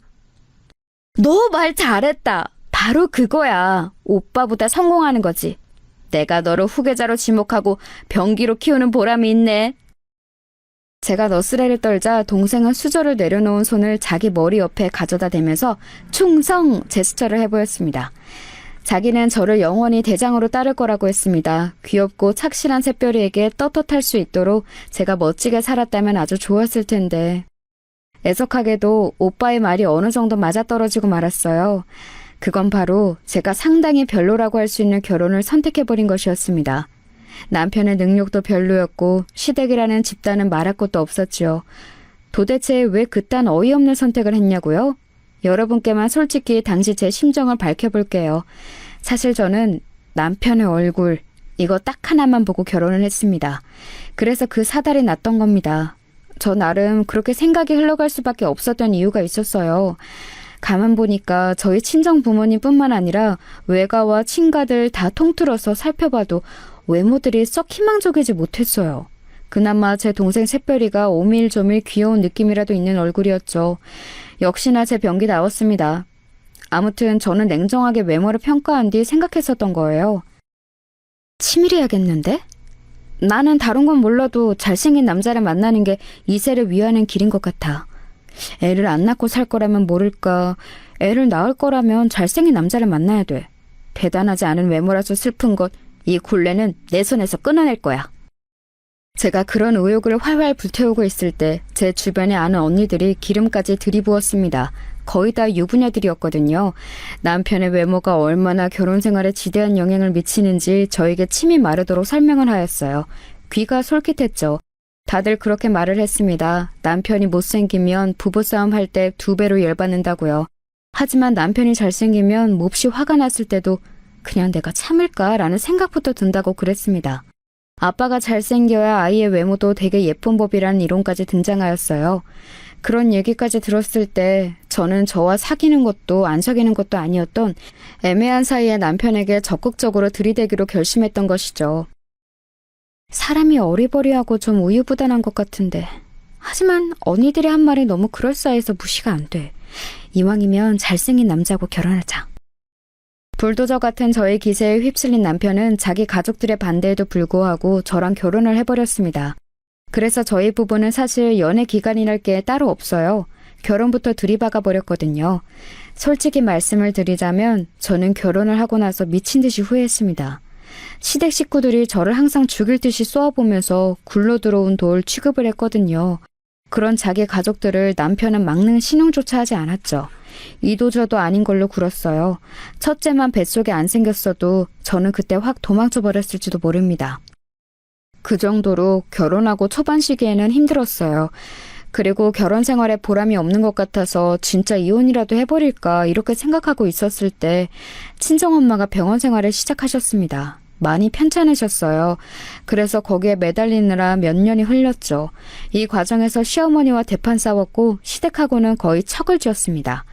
친정엄마가 돌아가시고 나서도 저는 시댁과 거의 왕래를 안 했어요. 물 흘러가듯 그저 정 하나로 열심히 사는 결혼 생활이었습니다. 저는 늘 새별이에게 강조를 했죠. 너는 무조건 너를 최우선으로 두는 남자하고 결혼을 해야 돼. 알았지? 그리고 자기 며느리 아낄 줄 모르는 시부모가 있는 시댁이라면 아예 시작도 하지 말아야 돼. 새별이는 그럴 때마다 무조건 알겠다고 대답했습니다. 자기가 제대로 된 신랑감을 훗날 고를 거라고 했어요. 원래 공부머리가 없었던 새별이는 저의 전폭적인 지원을 받아서 제법 괜찮은 대학도 갔습니다. 괜찮은 신랑감 고를 만한 군번은 되고도 남았죠. 그런데 어느 날 드디어 결혼하고 싶은 남자가 있다고 말을 해와서 저를 놀래켰습니다. 사귀고 있던 그 남자친구를 제가 알았는데 결혼 상대로는 별로라고 저는 여겨왔거든요. 새별이보다 나이도 너무 많은 편이었고 남자가 너무 소극적이고 조용한 것이 왠지 믿음직스럽지 못했어요. 하지만 새별이는 자기 주장 안 내세우고 착한 그 남자가 결혼 상대로 마음에 든다고 했고 조용하고 나긋한 그 남자의 부모도 마음에 든다고 그랬습니다. 제가 만나 뵙고 나니까 사돈댁이 정말 인상은 좋더라고요. 딸처럼 아껴주겠다면서 부디 결혼을 허락해달라고 사돈댁에서 저에게 거의 읍소를 해왔습니다. 저는 고민하다가 결국 그 결혼에 찬성표를 던져주고 말았네요. 애지중지 키워온 동생이 결혼을 갑자기 해버리니까 가슴이 허했어요. 기분이 이상하더라고요. 그런 저를 잘 아는 것인지 새별이는 결혼하고 나서 행복한 신혼생활의 이야기를 저에게 꼬박꼬박 전해왔습니다. 점찍어둔 신혼집에 입주하기까지 기간이 꽤 남아 있었기에 새별이는 자기 시댁에서 몇 달을 지내기로 했어요. 저는 그 생활이 괜찮을까 싶어서 걱정이 되었고 새별이와 연락이 잘 되는 것을 위안으로 삼았습니다. 제가 신혼생활을 방해하는 걸까봐 연락을 내킬 때만 주말 같은 때만 해도 된다고 그랬네요. 그러고 나서 몇 주가 평화로이 지났죠. 그런데 좀 미심쩍은 일이 벌어졌어요. 그건 바로 새별이와 연락이 안 되기 시작한 것이었습니다. 달콤한 신혼생활을 보내고 있는 것 같다는 뉘앙스의 안부 인사를 주고받은 게 마지막이었어요. 그 후로 나흘 동안 제가 새별이와 연락을 안 했다는 점이 문득 떠올라서 메시지를 보내놨었죠. 밥은 먹었냐고, 오늘 하루도 파이팅을 하고 그런 내용을 보내놓았는데 답장이 없었습니다. 그때는 지금과 같은 스마트폰이 없었으니 당연히 카카오톡도 없었죠. 당초에 제가 보낸 메시지를 읽었는지 안 읽었는지 알 길이 없으니까 이튿날에 제 속이 답답해지더군요. 그래서 전화를 걸었습니다. 그랬더니 어랍쇼? 전화를 안 받더라고요. 애가 결혼하고 나서 저에게 아무런 말도 없이 뭔가 새로운 활동이라도 시작했나, 어디 멀리 외출이라도 한 건가 이런 짐작만 섰었네요. 잘 지낸다면 상관이 없었지만 연락이 안 되는 건 조금 속상했어요. 신호음이 멀쩡히 가는 건 전화키를 켜놓기는 했다는 거니까 아마 바쁜 사정이 있을 확률이 높았죠. 메시지를 또 보내놓았는데 답장이 없길래 제가 하루가 더 지나서 다시 전화를 걸었습니다. 그런데 웬걸요? 희한하게도 사돈 어른께서 전화를 대신 받으셨습니다. 새별이의 시어머니 말이에요. 안녕하세요. 기간 잘 지내셨어요? 제 동생이 미리 언질도 없이 이렇게 연락이 안 될 애가 절대 아닌데 소식이 없길래 궁금했던 참이에요. 제 동생 지금 거기 있는 거죠? 왜 전화를 대신 받으셨어요? 우리 며느리 애기는 지금 잠깐 장 보러 나갔어요. 가까운 데라서 전화기를 두고 나갔네요. 아이고야, 그런 거였어요? 제가 괜한 궁금증을 풀어왔었네요. 제 동생이 결혼하고 나서 무척 잘 지내나 봐요. 아주 자기 언니는 뒷전이 되었네요. 여자는 대개 결혼하고 나면 출가 외인이니 어쩔 수 없는 법이지요. 그러니 앞으로는 신경 쓰시는 걸 조금 줄이셔야겠어요. 네, 조언 감사합니다. 제 동생이 귀가하면 저에게 전화 한 통 좀 하라고 얘기 좀 전해주시겠어요? 우리 며느리 얘기가 별일이 없으면 연락을 안 할 수도 있겠고 별일이 있으면 어련히 따로 연락을 드릴 테고 뭐 이렇게 자기가 알아서 하겠죠. 그때 왠지 사돈 어른의 시큰둥한 말투에서 기분 나쁜 기운을 읽었던 것 같아요. 자기 며느리한테 네 언니가 전화 달라더라 이 말 하나 전하는 게 뭐 그렇게 어렵나요? 그렇게 하겠다 안 하겠다 이렇게 대답만 하시면 될 것이지 쓸데없이 빙빙 돌려 말씀하시면서 저에게 은근한 공격을 가하시는 것 같아서 기분이 팍 상했습니다. 그렇다고 이런 일로 성질을 부리는 것은 말도 안 되는 일이고 꾹 참고서는 평화롭게 통화를 종료했었네요. 말씀은 두루뭉실 짜증나게 하셨지만 그래도 제 동생 새별이에게 얘기 전달은 잘 해주실 거라고 믿었는데 이튿날이 되고 하루가 또 다 갔는데 기다리는 연락은 오지 않았어요. 그래서 결국 제부에게 연락을 했죠. 이제 거의 오기 부리는 심정이었습니다. 새별이에게 직접 너 왜 연락이 없냐고 당장 물어보지 않으며 속이 답답해서 미칠 지경이기도 했네요. 밤에 갑자기 불쑥 전화를 해서 미안해요. 제부, 지금 새별이하고 같이 있죠? 새별이 좀 바꿔주세요.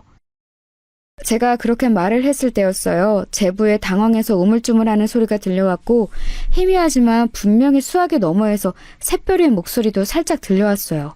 왠지 반가워서 제가 다시 새별이를 찾으러 할 때였습니다. 제부가 이상한 소리를 하더군요. 와이프는 지금 자고 있습니다. 그래서 통화가 곤란할 것 같아요. 네? 잔다고요?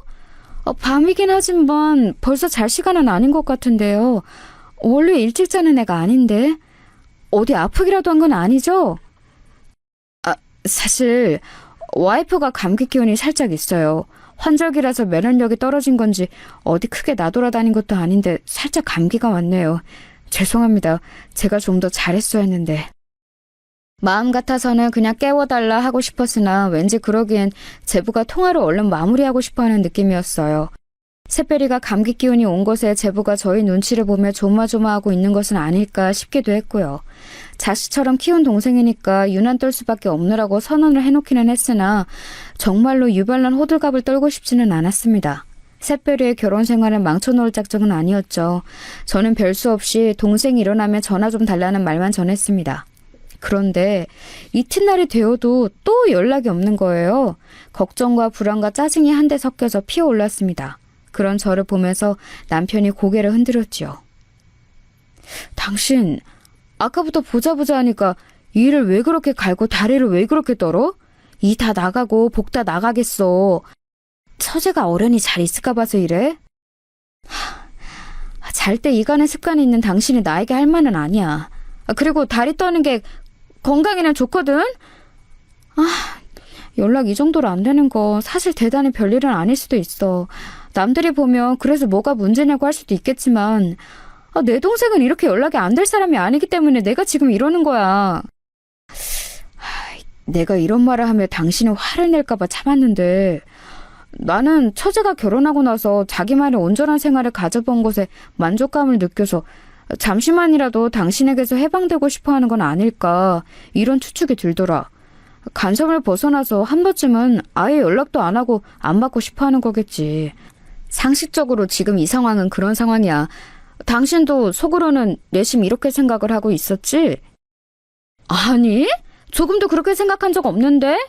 우리 새별이가 대체 왜 나를 간섭이라 여겨? 그럴 애가 아니야. 당신은 뭘 몰라. 당신은 처제가 늦둥이 동생이기 때문에 자식만을 애틋하게 키워봐서 그러는 거야. 원래 자기 자식을 다 안다고 부모는 과신하잖아. 그런 거랑 똑같아. 새별이는 나를 자기 인생의 대장이라고 여기면서 자란 애야. 내가 걔를 밀어주면 걔는 착실하게 앞으로 나아가면서 으쌰으쌰 잘 살아왔어. 당신이 알지 못하는 우리 자매만의 역사가 있고 유대관계가 있으니까 헛다리 짚지 마셔. 저는 남편에게 어림도 없다는 듯 굴었지만 사람 마음이라는 게 강철처럼 아주 단단할 수는 없는 법이더군요. 겉으로 티는 안 내어도 깊은 속으로는 진짜일까? 내 동생이 지금 나를 잠시나마 벗어나고 싶은 존재로 여기는 걸까? 이런 생각이 들어서 가슴이 찰렁 내려앉았습니다. 저희 애들도 저에게 그러더라고요. 이모는 이미 다 큰 성인인데 자기 인생의 이막을 찾아서 결혼까지 했는데 제가 너무 쓸데없는 걱정을 하면서 지금 참견 중인 거라고 말입니다. 남편과 자식들이 다 비슷한 말을 하니까 저도 약간 자중이 되긴 했죠. 차분하게 마음을 가라앉히고 새별이가 먼저 연락을 주기로 기다렸습니다. 기다림의 미학이라는 표현도 있잖아요. 그걸 실천하기로 했던 거죠. 하지만 지금 한 달을 채우도록 연락이 없는 건 좀 너무한 거 아니야? 차분하게 마음을 가라앉히기는 개뿔. 안 되겠어. 누가 나를 간섭쟁이로 욕을 하고 비웃든 말든 상관없어. 이런 답답한 심정을 안고 지내느니 저질러버리는 게 낫지. 당장 쳐들어간다. 그러나 제 성격상 실천의 결심은 얼마 가지 않았고 차키를 집어들고 말았습니다. 왜냐하면 제보 또한 연락이 안 되고 있었기 때문입니다. 왠지 제 연락을 피하는 것 같다는 생각이 들었어요. 차로 2시간 걸리는 거리를 저는 1시간 40분 만에 돌파하여 새별이가 있는 곳에 도착을 하였습니다. 새별이의 시댁이기도 했지요. 거침없이 현관 앞으로 가서 초인종을 눌렀습니다. 새별이의 시어머니, 사돈 어른이 응답을 하시더군요. 불쑥 찾아온 방문객의 정체가 저인 것을 아시자 인터폰 너머로 왠지 흠칫하시는 게 느껴졌어요. 동생 만나러 왔다고 했더니 없다고 하더라고요.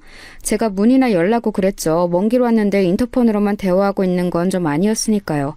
사돈 어른도 그리 생각하기는 하셨는지 잠시 후 현관문을 열어주셨습니다.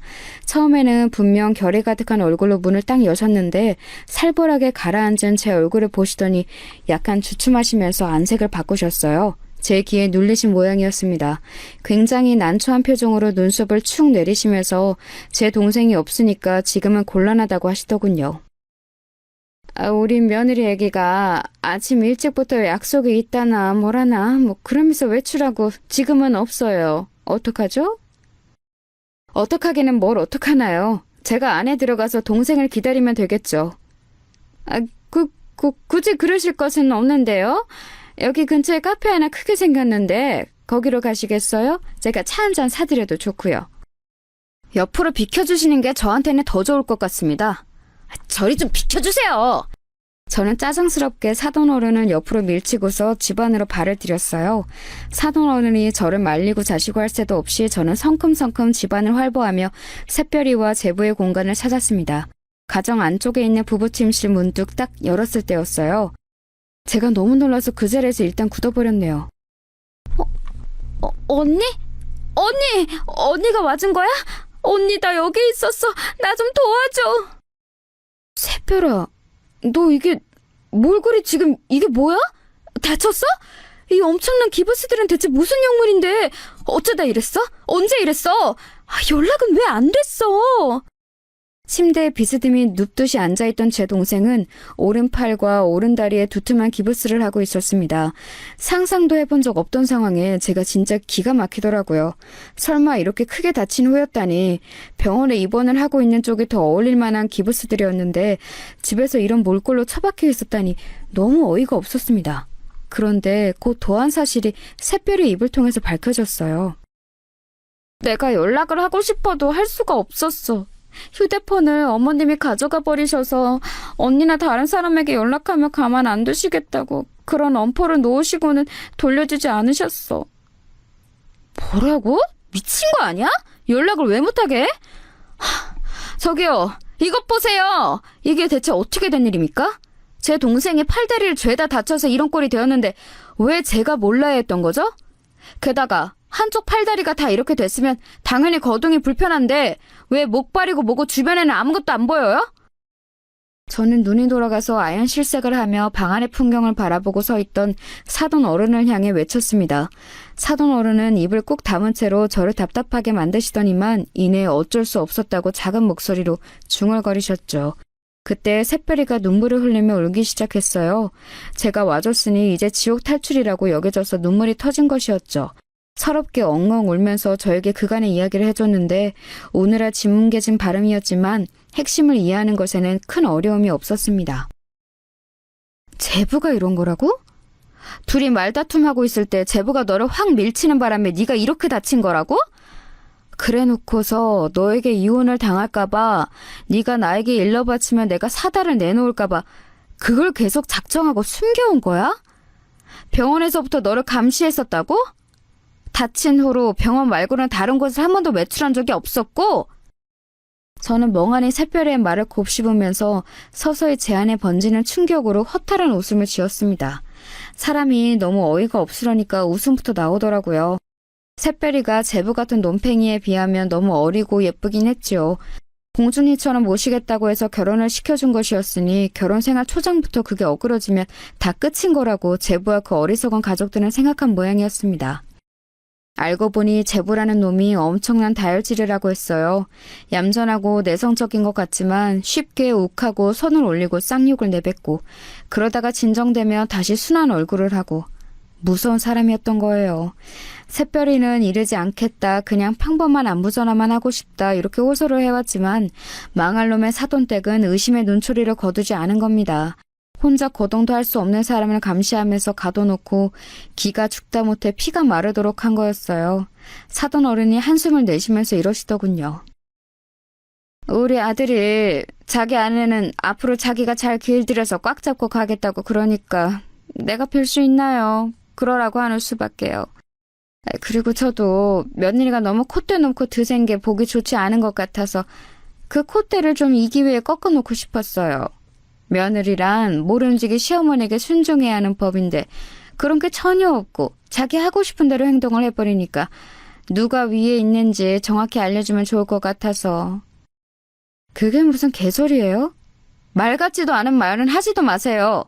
어르고 달래서 어떻게든 결혼을 성사시킬 때까지는 이런 마음이 아니셨을 텐데요. 화장실 갈 때와 나올 때가 다른 게 사람 마음이라지만 아무리 그렇다고 해도 이건 지나치신 거 아닌가요? 며느리 사랑으로 최고가 되겠다고 하셨던 분은 대체 어디로 가신 거죠? 그게 다 입에 발린 소리들이었고 진심이 없는 감언이설이었다니. 그런 것에 속아 넘어가서 제가 제 동생을 이딴 집구석에 시집을 보냈다니 저는 지금 제 혀를 씹고 싶은 심정입니다. 이러니까 저희가 더욱 그랬던 거예요. 너무 유별나게 그렇게 동생을 위하고 싸고 도시니까 저희도 나름의 조치를 취할 수밖에 없었던 거라고요. 며느리는 이제 저희 집안 식구인데 그것을 용납하지 않으실 것 같아서 그랬습니다. 네? 싸고 돌긴 뭘 싸고 돌아요? 어디 김밥 싸요? 도시락 싸요? 거참 표현을 이상하게 하시네. 제가 분명 말 같지도 않은 말을 하지 마시라고 했을 텐데요.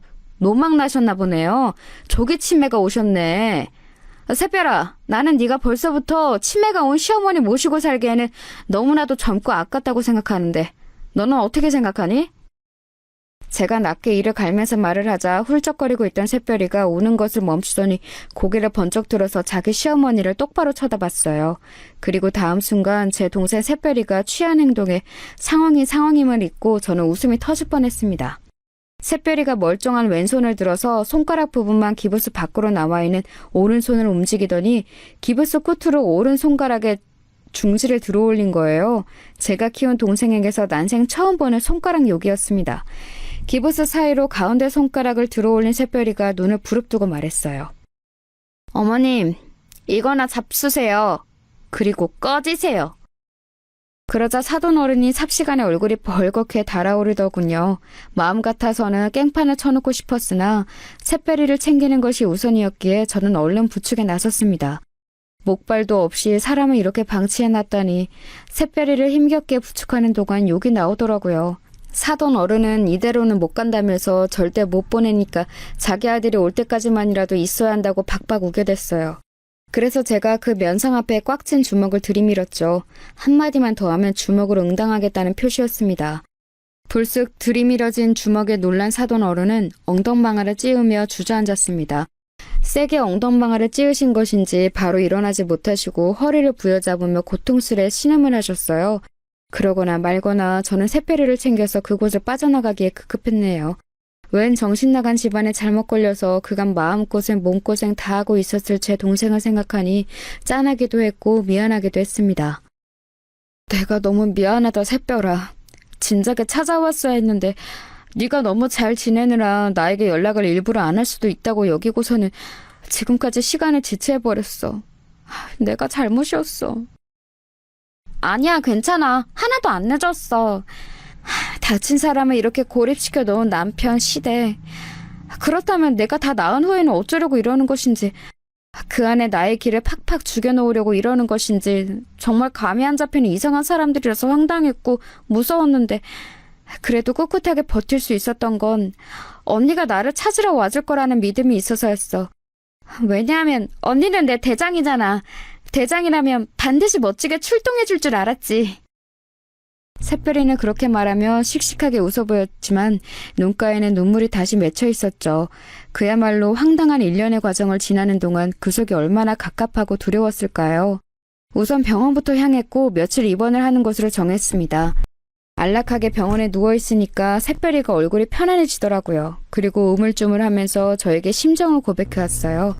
사실은 제가 탐탁지 않아 하는 결혼을 한 것이기 때문에 금방 이렇게 저를 실망시키면 안 될 것 같아서 자기가 그 상황에서도 가만히 있었던 것도 있다고 그랬어요. 저에게 나쁜 소식을 안겨주고 싶지 않았던 거예요. 그 마음이 뭔지는 알 것 같아서 차마 나무랄 수 없었습니다. 제가 한숨만 쉬고 있으려니까 샛별이가 민망한 분위기를 없애고 싶었는지 기부스를 가리키면서 이제는 진짜 병기다운 병기가 됐다며 장난을 치더군요. 먼저 발깨고는 샛별이를 외면할 수 없어서 저도 장단을 맞춰줬네요. 저희 남매가 서로 웃고 떠드는 걸 보며 가슴을 쓸어내린 사람 바로 제 남편이었습니다. 자기 처제를 멋대로 오해한 후였으니 심장이 떨렸을 테죠. 만회를 하려는 것인지 제부라는 놈이 낯짝 두껍게 샛별이를 찾아왔을 때 활약을 하였습니다. 죄송합니다. 겁이 나서 그랬어요. 저 때문에 와이프가 크게 다쳤으니 영락없이 이혼이라고 당하고 질책당하고 손가락질 당하고 그럴까봐 갑자기 두려운 마음이 들어서 숨기기로 했습니다. 제가 판단을 잘못했던 것 같아요. 용서를 빕니다. 앞으로 잘할 수 있게 기회를 주세요. 살다 보면 이런 일 저런 일 벌일 수 있는 게 사람이지. 그렇다고 해서 무조건 꽁꽁 숨기고 문제를 마주하지 않고 회피하고 이런 게 맞다고 보나? 남자 왕씨는 다 시키네. 너 같은 놈에게 줄 기회 따위는 없어. 우리 처제 인생에서 썩 꺼져버려. 남편이 다른 건 몰라도 외관은 참 괜찮은 사람이거든요. 그걸 앞세워서 어깨 쫙 펴고 불효령을 내렸죠. 제부 같은 구질구질한 놈은 남편이 윽박을 지르자 꼬랑지를 말 수밖에 없었습니다. 그 이후로요? 당연히 둘은 이혼을 했고 그 과정에서 정당한 보상금도 다 챙겨놨습니다. 원래는 한 푼도 줄 수 없다며 뻔뻔하게 상대가 나왔었는데 저희 오빠하고 새언니가 살면서 만난 모든 인맥을 다 동원해서 털어버리겠다고 하니까 기세가 눌려서는 돈을 토해내더군요. 그 돈으로 저는 샛별이가 재미있는 생활을 누리기를 바랐는데 그걸 다 꽁꽁 묶어놓더라고요. 왜 그러냐고 물으니까 자기 조카들의 미래를 위해서 두는 거라고 그랬어요. 저희 애들만 해당이니까 오빠네한테는 비밀이라며 윙크를 하는 샛별이의 모습에 가슴이 찡해졌습니다. 만류하지는 못하겠더라고요. 제부였던 그놈은 나중에 소식을 우연히 들어보니까 꽃뱀한테 잘못 물려서 재혼생활이 파탄났더군요. 자업자득인 것 같았어요. 제 동생 샛별이는 정말 괜찮은 남자를 만나서 재혼했고 행복한 가정 꾸려서 웃으면서 살아왔답니다. 이날 이때까지 아무 별탈 없이 말이에요. 앞으로도 남은 인생 동안 쭉 그랬으면 좋겠네요.